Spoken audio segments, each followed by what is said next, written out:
Good morning, everyone. How's it going so far? I know I got a great deal of information. Even though we help put on these events, we also learn ourselves. I'm Alfred Edmond Jr., Senior Vice President, Executive Editor-at-Large at Black Enterprise.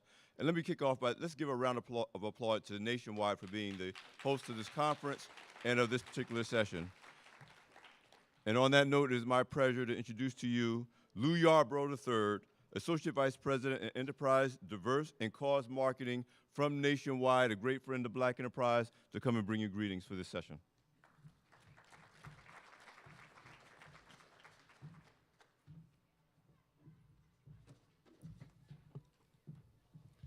Thank you, Alfred, and thank you, BE family. As he said, my name is Lou Yarbrough, Associate Vice President of Enterprise, Diverse, and Cause Marketing at Nationwide. And on behalf of the entire Nationwide family, I want to say thank you for joining us here today. We know that you could have chosen to use your time to do something else, so we don't take it lightly that you're here. We appreciate it. We are here today to talk about a subject that's near and dear to our heart, because Nationwide today is a Fortune 69 company. But we didn't start out that way. We started as a small group of entrepreneurs who had a purpose to put our members first and also have a positive impact in the communities in which we live and work. And because of that, we are passionate about things like legacy, like impact, and like wealth creation. And so the conversation today around wealth creation that we're gonna have with this esteemed panel of experts, it's entitled Hustle Smarter, Not Harder, and they're gonna give you some gems to help you build your wealth in your own business as well. We know these kind of conversations are powerful and important because things come out of it that can help others. And a great example of that is that Nationwide now has a tool that all of you can benefit from called the Business Solution Center that's on our website. Go to it. There's a lot of resources that you can use that'll help you build your business. I bring it up because it started with a conversation with folks just like you at this conference a couple of years ago. So the insights and the input that we got from entrepreneurs like you help us build that site to create that value. And so my hope is that today you will walk away with some takeaways from this conversation today, that you can not only build your business, but also help others build theirs as well. And before I turn it over to our moderator today, I am going to introduce my esteemed colleague, Giavonni Lucas. He's Vice President of P&C Learning and Development. And over the last 27 years at Nationwide, he served in a variety of roles within the property and casualty business in areas like sales and distribution, staff administration, as well as strategic initiatives as well. Outside of work, Giavonni is active in his community. He's on several boards, married to his beautiful wife, Natasha, and they have 3 children. But before I turn it over to Giavonni, I want to remind you that we'll be giving away 2 remarkable devices throughout the conference. So when you see the QR codes outside, scan them, complete our survey to enter to win. At the end of this session, we also have a 3-bag set like this that we're giving away. The only caveat is that you have to be here to win. So I don't want anybody to walk out and say, so-and-so called your name and you weren't there. Don't be mad at me, because I told you from the beginning. You had to be here to win at the end. So with that, I turn it over to you, Giavonni. The floor is yours. Perfect. Well, good day, everyone. Hello, everybody. It is good to be here. I am excited to be on this panel with these 3 powerhouse women. I had an opportunity to meet with them individually and collectively. And let me just tell you, I was blown away, and I know that you will be as well. So we're going to get right to introductions, because I know we're going to have a lively conversation. So today I have the honor of introducing Arian Simone, co-founder and CEO of Fearless Fund, Sevetri Wilson, founder and CEO of Resilia and Solid Ground Innovations, and last but certainly not least, my colleague at Nationwide, Chadwick, Senior Director, Advancing Consulting Group at Nationwide Insurance. Thank you all so much for joining us today. And let me start off by saying thank you for what you do every single day, your shadow of leadership is making a difference. And I think that's going to be validated through our discussion. So let's talk a little bit. Let's start with Sevetri. Now, you have an interesting story. You started your company at the age of 22. Yes. And you did not have any capital. Can you talk to us about what led you on that journey, and how did you cast your vision? Absolutely. So when I launched my first company, Solid Ground Innovations, I was essentially almost right out of college, and I felt that I had that opportunity to use some of the skill sets that I had gained from just meeting people in college and networking, and really bring a business to life. At the time, I was working alongside my good friend. She was my line sister, but she was like a logistics beast. She could take something and develop it from anything. And I was like, you want to join me? I want to start this business. You want to come? She was like, sure, let's do it. And from there, we began to really build what became Solid Ground Innovations. We were a strategic communications and management agency, and we had an arm that focused on nonprofits and large funders like Kellogg Foundation, Ford Foundation, and Resilia, my tech company, which I 100% focus on today, actually spun out of Solid Ground Innovations. So I went from bootstrapping my first company to 7 figures with zero capital to raising a significant amount of money, right? We got some announcements coming later down the road, but $15 million officially today, and have grown that company to over $200 million of valuation. Yes. Amazing. And one of the things that struck me was it started off with collaboration, asking the question, do you want to partner? Yes. Do you want to partner? Yes. So you're going to hear that theme, I'm sure, as we go. Next question, Dee Dee. There's a phrase, scared money doesn't make money. You know, while that might be true, what are some tools or things to consider when you have to pivot from the loss?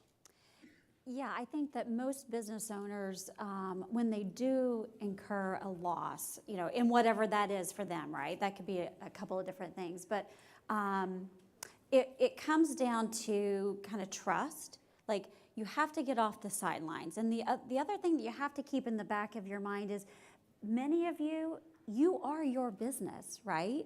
And so you've got to get kind of unparalyzed and get off of those sidelines and start investing in yourselves, because when you invest in yourself, you're really essentially investing in your business. And I think when it comes to trust, you're really good at running your business, but you're probably not really good at certain financial services products and insurance and things like that, right? Rightfully so. So you need to reach out and find trusted third-party professionals to help you navigate making really good decisions for your business, because you have to run the business every single day. And so you need to find certain people that you can rely on to help you make really good decisions that impact not just your business, but you. Because again, you are the business. So, Absolutely. Thank you so much. Taking risk. Yeah, you got to take a risk. It's Absolutely. hard. Right. You can do it. Right. Absolutely. Arian, let's talk a little bit about your journey at HBCU. You chose to attend an HBCU. I'll let you talk about that a little bit more because of their business program. And then you mentioned working in Hollywood and in the entertainment industry. And that wasn't initially a part of your plan. Can you talk to us about how you navigate through business when your plans change? Oh my gosh, it's a loaded question. But first, I do want to thank Black Enterprise and Nationwide and Kim Blackville just for the opportunity to be able to share this story on this stage. Yes, I definitely chose Florida Agricultural and Mechanical University. Any rattlers in the house? Y'all can't just have me up here by myself. I will represent all in one. You're it. I will always represent. But at that time, I was recruited by Harvard and every Ivy League school, Dartmouth you could think of. Plenty of institutions were looking to me. I was a Coca-Cola scholar. So this was before social media. So this was in the news, New York Times, LA Times, whatever. And they were like, oh, well, these 20. So from there, I noticed that FAMU in the, Time Magazine Princeton Review, College of the Year, 1997. Oops, I just told my age, y'all. But you know what? So I You were entered 10. But yeah. Exactly. I just looked 25. But I entered in 1999 to 03 is when I was at FAMU. But long story short, I saw the accolades that they were receiving under President Humphreys and all of his accomplishments there, and I knew it was a place where I could thrive. And I visited the school and I said, yes, this is it. And it's one of the best decisions that I've made to date. The Hollywood story, I guess you were saying. After college, you guys, I raised capital for a business while I was in college. But after college, I moved to Los Angeles, California, with a job working for Nellie's Apple Bottoms. Y'all remember those Apple Bottom jeans?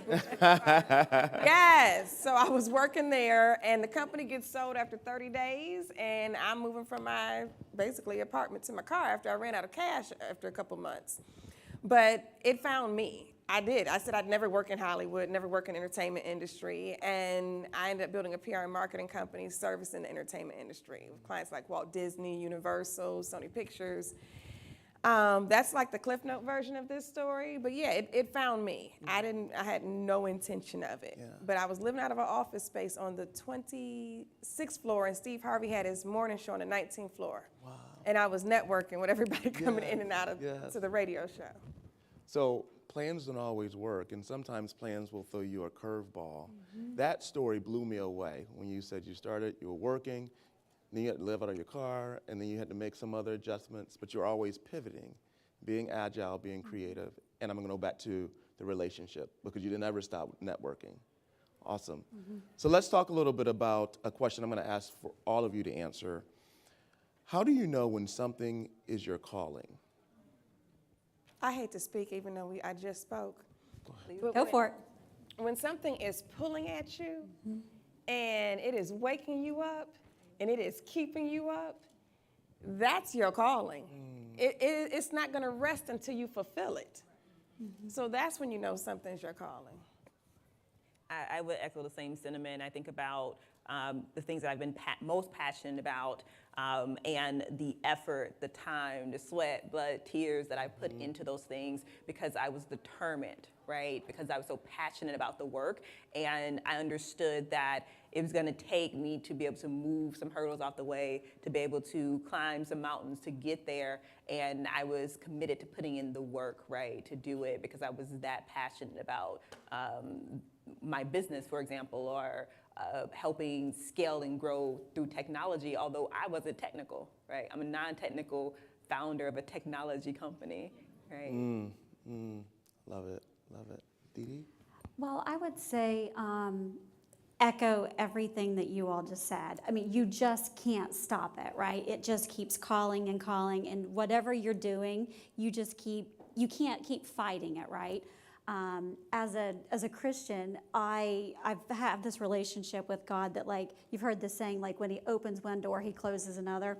That's the relationship that he and I have. Like, he really has to just close the door, deadbolt, like from, ceiling to floor, because you just keep driving, and I love to be in control, and I love to just keep moving in action. And so it's one of those things that, like, it just keeps calling, and no matter what you're doing, like, you keep driving, and you're either getting somewhere or you're not. And so, it's all about passion. You just can't, I think everybody has a calling on their life, and it's just something, it's just that northern star. You just keep going. But Dee, you said something key. Do you mind, Chief? Please. About the open doors. Yeah. See, there are people who they're like, oh my gosh, what is my purpose? What is this? What is that? God is going to drop things on purpose in your lap. Yeah. So you have to be aware when that happens. I started off by saying something's going to pull at you, but there will be handfuls of things dropped into your lap on purpose. Don't get me wrong, like Sevetri and I, we're working, and like you said, you're willing to do the passion work to overcome the obstacles, but the doors start to move. When you get in alignment with your calling and your purpose, the doors continue to open. Things will be dropped in your lap. Those will be your clues that, okay, I'm on the right track. I just need to keep going. Yeah. And if I could just add one tiny little thing, I'm sorry. Go ahead. But, when doors open, and they open everywhere, right? And, as cantankerous as I am, I kind of what do? I can get paralysis in terms of what I'm supposed to do, and analyzing risk as an attorney. I'm supposed to analyze everything, right? And I remember a younger version of myself calling home, and my mom saying, "If the door's open, all you have to do is just walk through."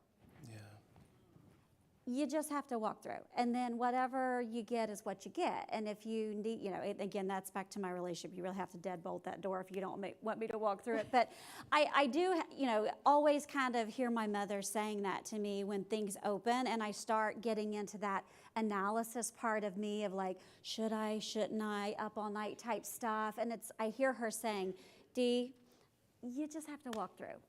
Yes. And I kind of live by those principles. So, yeah. Even when it doesn't make sense. Even when it doesn't make sense. Yeah. Let the church say amen. All right. We could have parked there for a minute, but I'm going to keep going. I have an assignment here. This question is for Arian and Sevetri.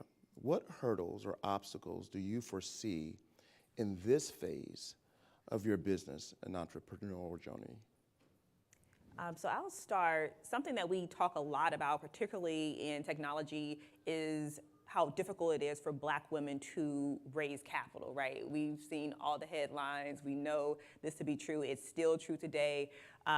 Something that we don't often talk about is once you've raised capital or in the process of raising capital, you also have to, for me, I'm software enterprise, right? So we have to close contracts. So the difficulty of also raising capital is very parallel to going out and having to close these 6-figure, 7-figure, or higher contracts with large enterprises. Because oftentimes the decision maker looks just like that VC that you had a hard time trying to raise capital for. So not only do you need the capital and resources to scale and grow your company, but you also need the customers, right? And the clients who are coming on board, who are utilizing your product and helping you scale that way so you can ultimately be successful. And I don't think we talk enough about the other side, the customer side, the client side, building a good product and R&D team, right? A good team that you can recruit to help you grow and scale. And so when I constantly think about the balance of both, those are some of the things that I'm often very conscious of as we continue to grow and scale at Resilia. Awesome. Arian? It's the lack of access to capital as a whole. I would say that's the biggest pain point in the industry. I'm a venture capitalist. I run a venture capital fund servicing women of color. And just, of course, the uphill battle when we have to raise and have to sell the story to people.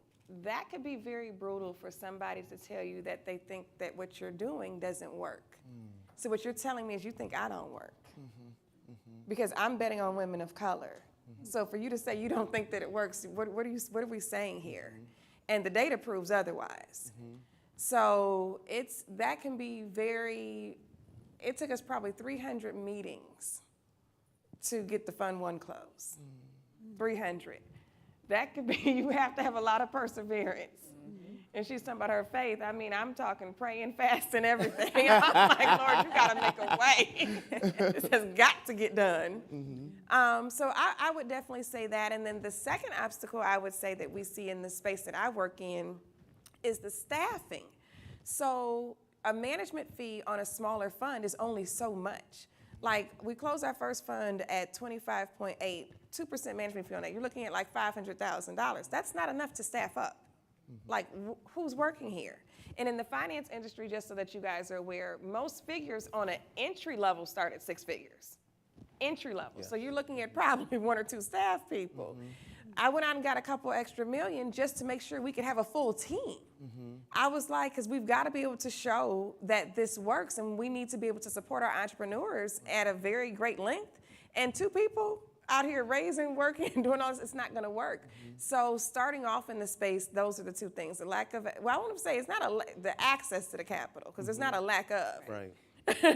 The access to the capital, as well as the staffing obstacle, which we've had to overcome both and have. So I'm going to ask a question in relation to access to capital. So you mentioned the 300 meeting.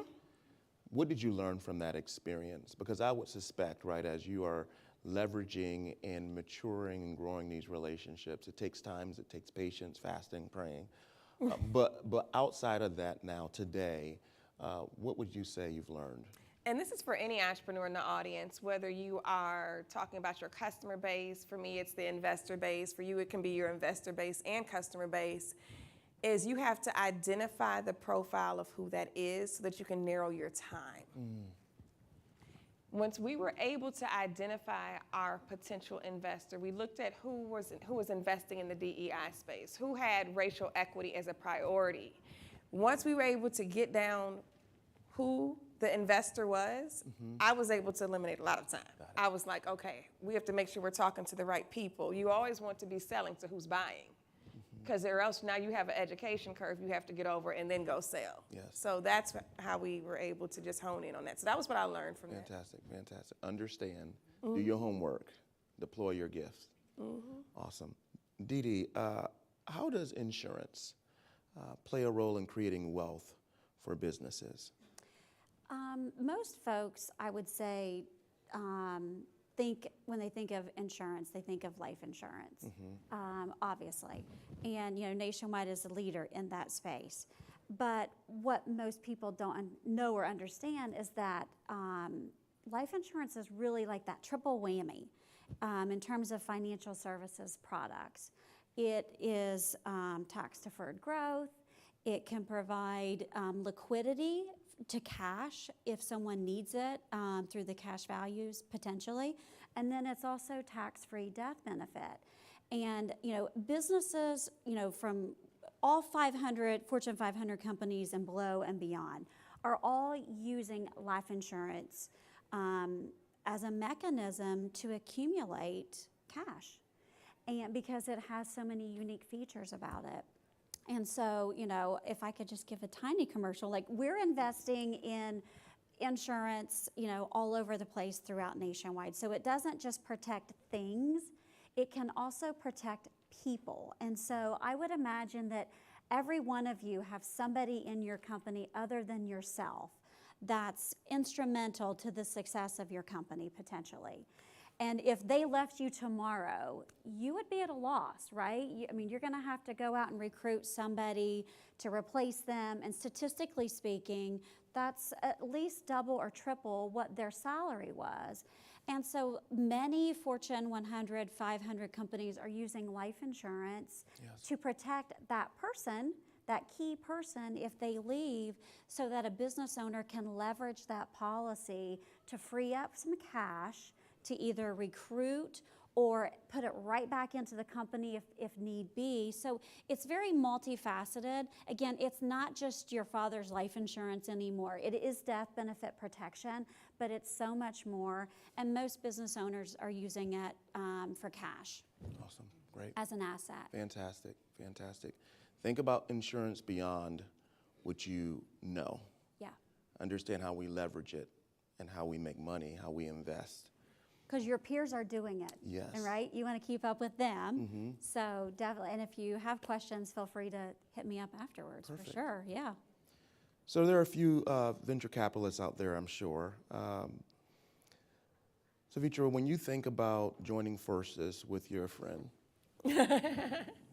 as an investor in Fearless Fund, Our portfolio company of Fearless Fund.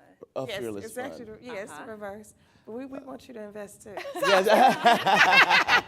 Full circle. We want you to be full circle. Right. Talk to us about how that decision was made, and then how has it matured? Yes. So we originally talked like months before I came back to Fearless. It's like, do you want to invest in Resilia? Because I feel like we need you as an investor. But also, it goes back to something that you said earlier. And you said that you became an investor because you wanted to be the investor that you were looking for. And that's how I feel about you, your team, and Fearless. Because when I was first raising capital, you weren't here. You weren't here yet. So I was going to all these different pitch meetings. We were still in person, so we weren't pitching via Zoom. You had to go to people all across the country. And there was no one that looked like you, right, that I was in the room with. I was pitching to individuals who didn't look like me, who didn't come from where I came from. And when I looked at my cap table, I was like, oh, when we're doing so well, we need to bring on investors that understand what I'm ultimately trying to do and can help me get and scale to that next level and understands what it has taken to get me to this point. And that is what I see, and I'm sure your other portfolio companies as well see in Fearless. Awesome. Arian? Well, she was hot from the jump. Let's just say that. We did. We invested in the A round. Like I said, she's on her next round already. And one thing I can say is that she made it her business to make sure women of color were on her cap table. For anybody who does not know what that is, a capitalization table shows the equity ownership of your business. So if you own your business and it's just you, basically you're the cap table. As soon as you have investors in, it's just a capitalization chart and it shows the equity distribution of your company. And there was nobody, as she was stating, that was a woman of color. So that can get kind of rough, but she understood the vision behind that, because I was like, girl, we gotta work this deal out. Like, she went through, excuse my language, but hell and high water. She was like, we've closed this, but I'm about to figure some things out. She said, I'm going to the board, I'm having these discussions. She got real sister girl with it. She was like, we about to make this work. And I was just like, thank you, thank you, thank you. Because she's doing phenomenal. Yes. Phenomenal. Absolutely. This leads me into this question, and this is for the entire panel. One of the keys to success is maintaining great relationships. What is the sauce? Effort. It takes effort, to maintain relationships, right? As an introvert, we had talked about this earlier. I had been waiting on quarantine my whole life.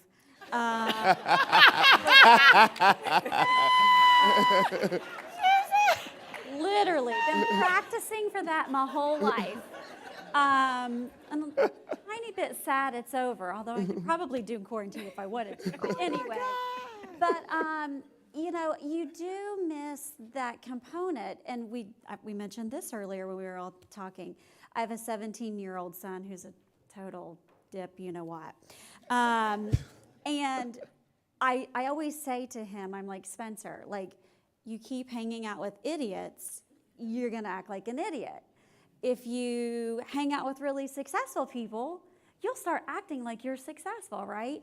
And it's true, like, I miss the camaraderie. I realized how much I needed my people, my personal board of directors, physically during the quarantine. I think nothing highlighted that more than quarantine, what we just came out of. And in fact, like, even to this point, being out of quarantine, I still don't know how to act social. It's like, I forget how to do small talk and stuff like that. But it really does take effort.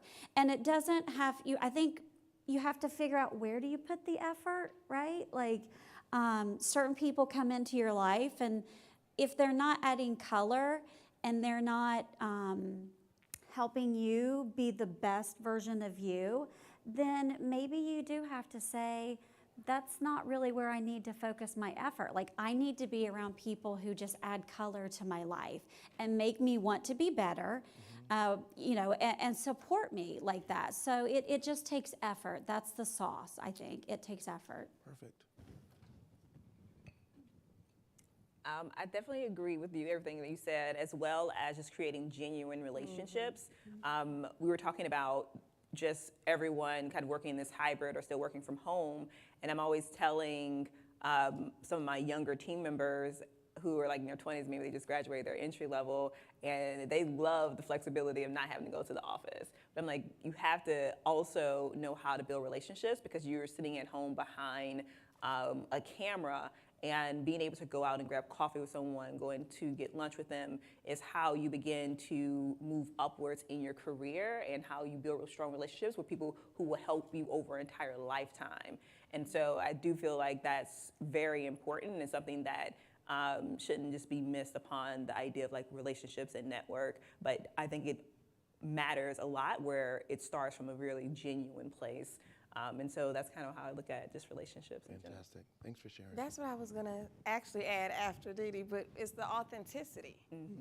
As you guys can see, I'm rather comfortable up here. I show up as myself all the time. And I believe that you know somebody beyond their work. Yeah. Like, you need to know people's birthdays. You need to celebrate them. You need to know who their kids are. I saw like one of my mentors, he's in Silicon Valley, he was having a difficult time like with his kids, and I just sent him a bottle of wine. I'm like, Arian, this was right on time. Yes. He said, this is right on time. So just fostering those authentic connections, being human, with people. I would say I'm like an extrovert in personality. I'm just an introvert in lifestyle, but my personality is definitely very extrovert. But just making sure you have those authentic connections. Absolutely. And I certainly see how that has played a role in each of your businesses. So thank And you. real quick, dark circles under the eye, they're so much better in person than they are on Zoom. Zoom is not your friend. I mean, And this is coming from an introvert. yeah, it is not your friend. The dark circles under your eyes look so much better in person. So, Listen, I knew this was going to happen. Time has just sped by. I want to open up some questions, for some questions. If you have any questions, the mic is in the middle aisle. We would just ask, if you do come to the mic, please come ready with a brief question so that we can get through as many as possible. Thank you.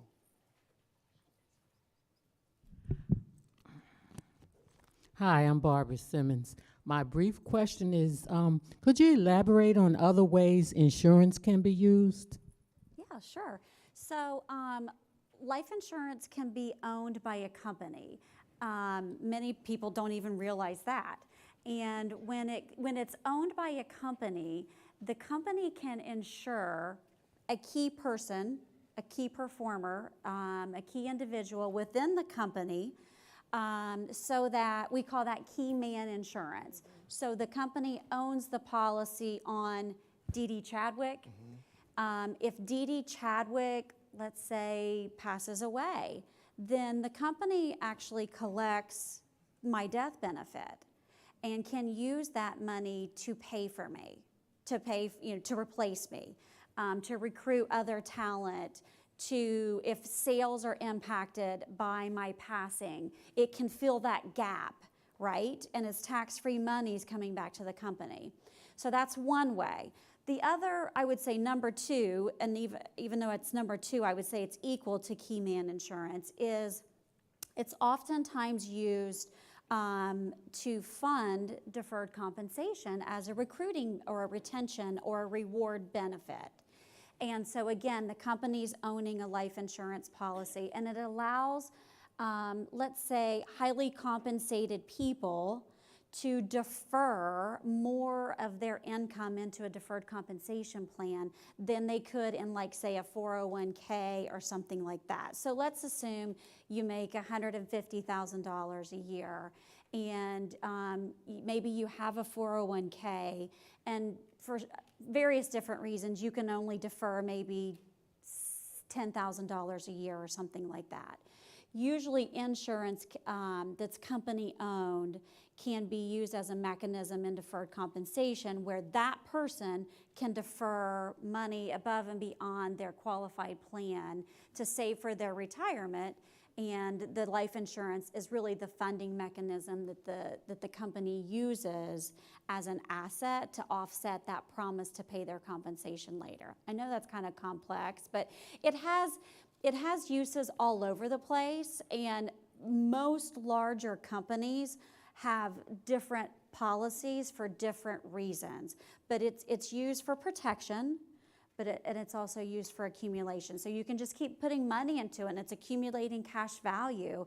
And when or if the occasion arises, you can potentially use it for liquidity, maintaining your death benefit all at the same time. Oh. Thanks.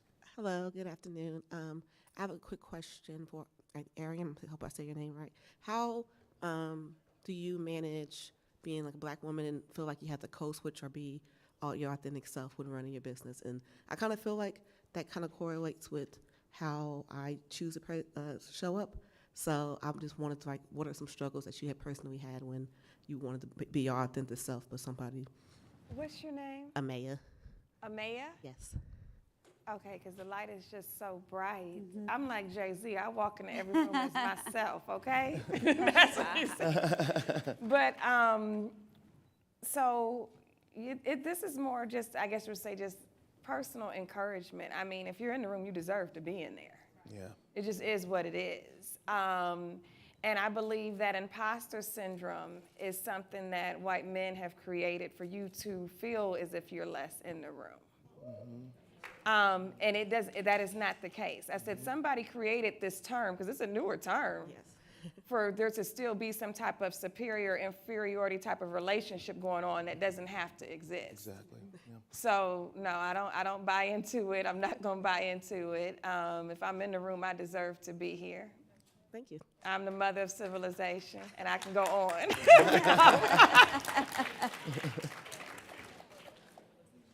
Hello, my name is Kwamara Thompson.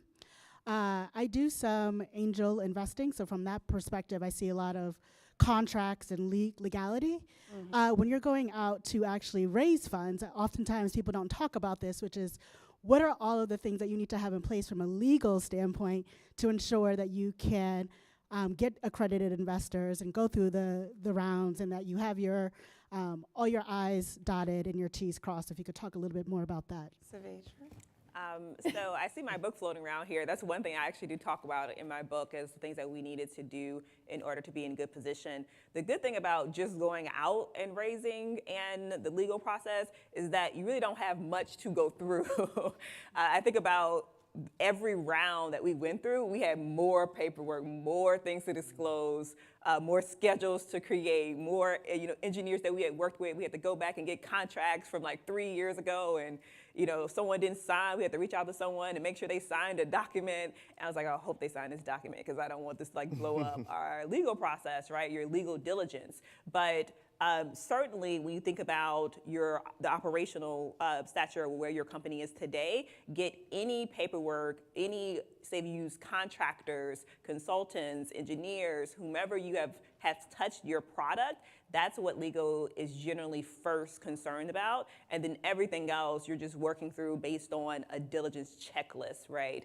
But that was probably one of the biggest things. If anything ever took a long time, it was because we had to put our hands on some document that was floating around somewhere that we had to find.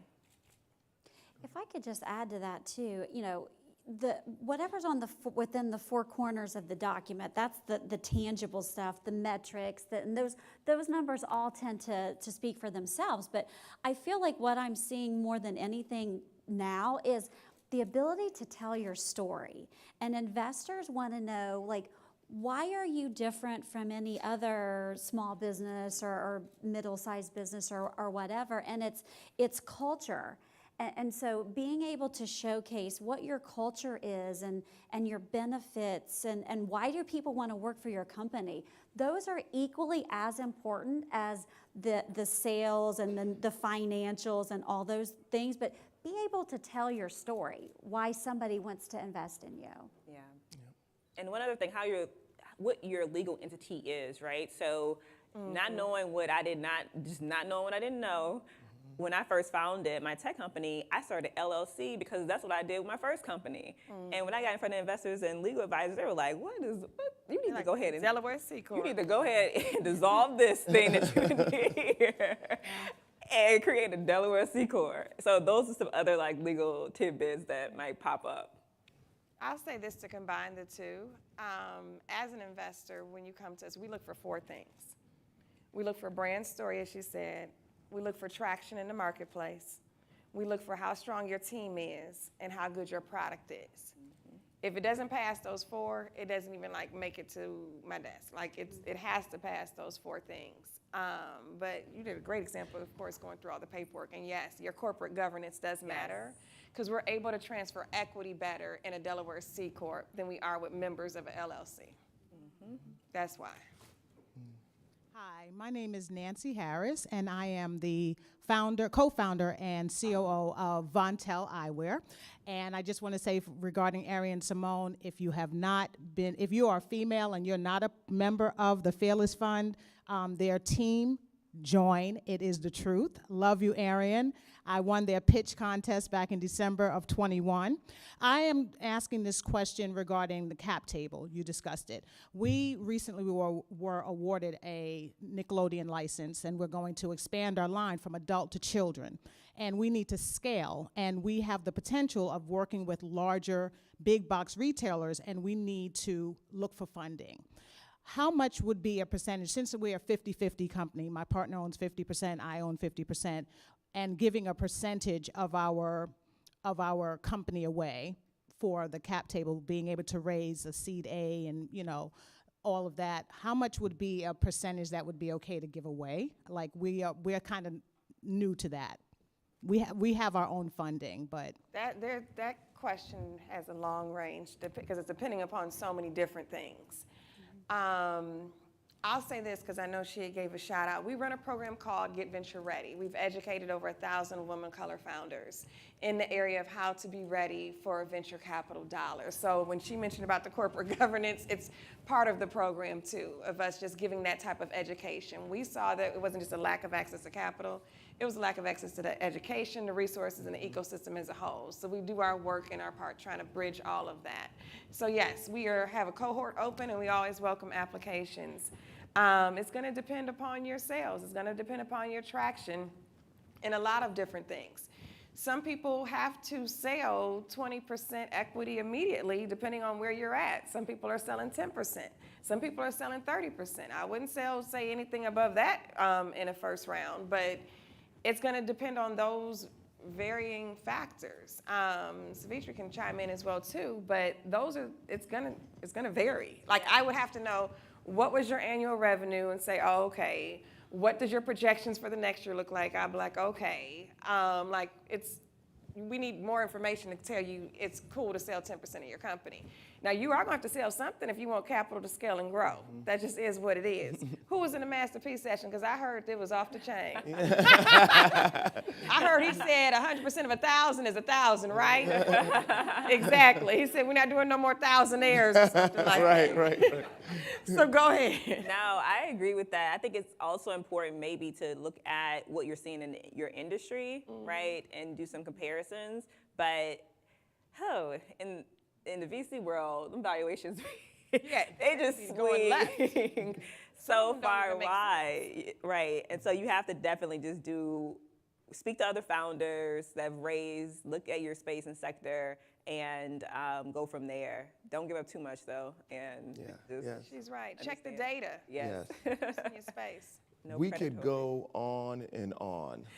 This has been such a rich session. Would you agree? Thank you. I want to personally say thank you to these wonderfully blessed, smart, and positioned women. I thank you and appreciate the shadow again that you're casting. Thank you for extending your knowledge, your experiences, your gifts and talents with this great congregation of hearts and minds. And we are praying that your territories are expanded. Thank you so much. Thank you.